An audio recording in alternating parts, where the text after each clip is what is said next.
नहीं दोस्तों, आज हमने जैसा कि देखा 6 तारीख को 6/10/2025 को जिस तरह से जो हमारे सीजीआई साहब है, बी आर गवई साहब, उन पे जो है हमला करने की कोशिश की गई।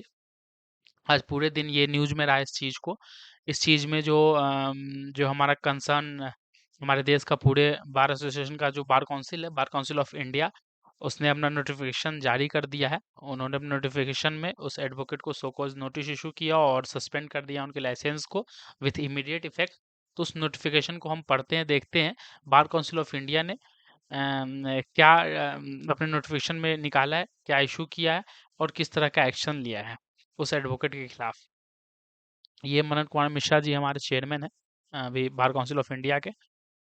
टू मिस्टर राकेश किशोर, ये यही है एडवोकेट जिन्होंने हमला किया था सीजीआई साहब पे, mister Rakesh Kumar.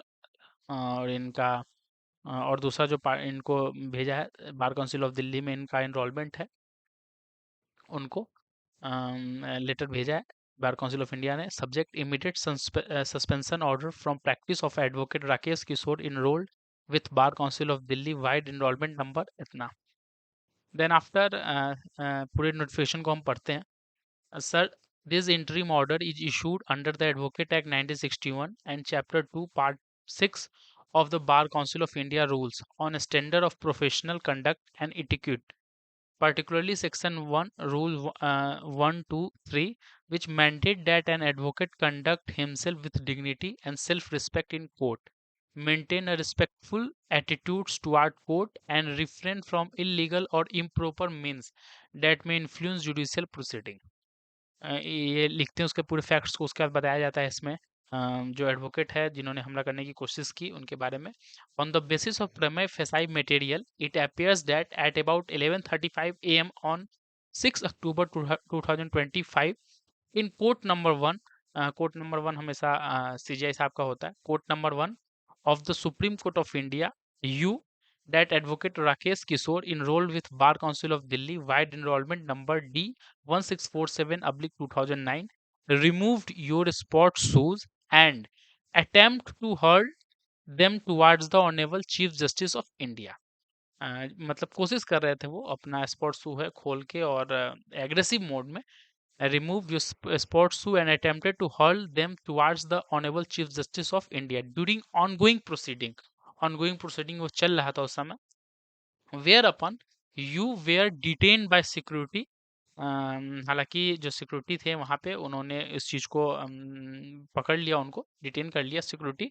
The conduct is on the face of the record inconsistent with the above mention rules and the dignity of the court, जो कि पूरी वायलेशन है एडवोकेट एक्ट के तो है ही, प्लस जो एथिक्स है उसके भी खिलाफ है ये कंडक्ट इनका। In view of foregoing, you, that Advocate Rakesh Kishore is suspended from practice with immediate effect। Suspend bar council of India के द्वारा कर दिया गया विथ इमीडिएट इफेक्ट से।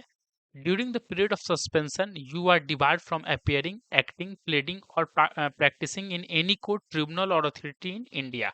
Disciplinary proceedings shall initiated against you in accordance with law. A so cause notice shall be issued to you to explain within 15 days from service of this order why these actions should not be continued and such further order as deemed appropriate be passed। The Bar Council of Delhi shall ensure immediate compliance, including updating the advocate status on its role and notifying all courts and tribunal within its jurisdiction of the suspension।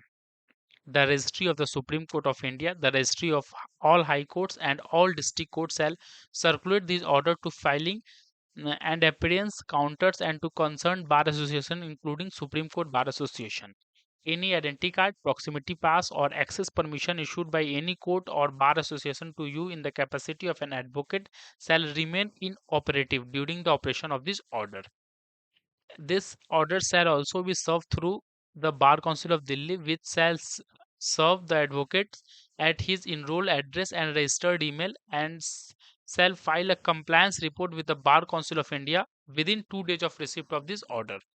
Within 48 hours of such service, you shall be required to file an affidavit of compliance physically at Bar Council of India office and at Bar Council of Delhi office, and send a notarized scanned copy of the same to the bar council of India के mail पे, confirming that you are not appearing in any matter during the period of suspension. This order is interim and without prejudice to any proceeding under the general law or under the Advocate Act 1961. Manan Kumar Misra, copy to Registry, Supreme Court of India, Registry of all High Courts, all District Courts, Supreme Court Bar Association of Delhi.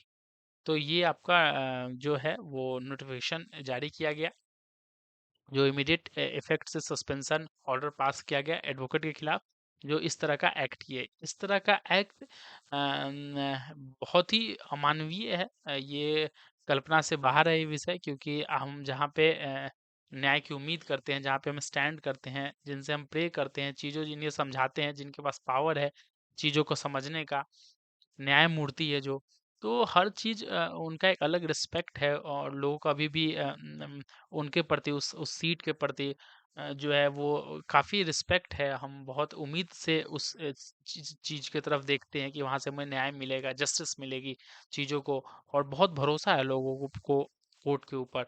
उसके बाद से इस तरह का act होता है तो बहुत ही निर्दयपूर्ण है, और इसका कहीं भी इसको टॉलरेट नहीं किया जा सकता, कहीं भी बर्दाश्त नहीं किया जा सकता इस तरह की घटना को। तो बार काउंसिल ऑफ इंडिया के द्वारा ये नोटिफिकेशन इशू हुआ है, तुरंत प्रभाव से सस्पेंड किया गया है उस एडवोकेट को।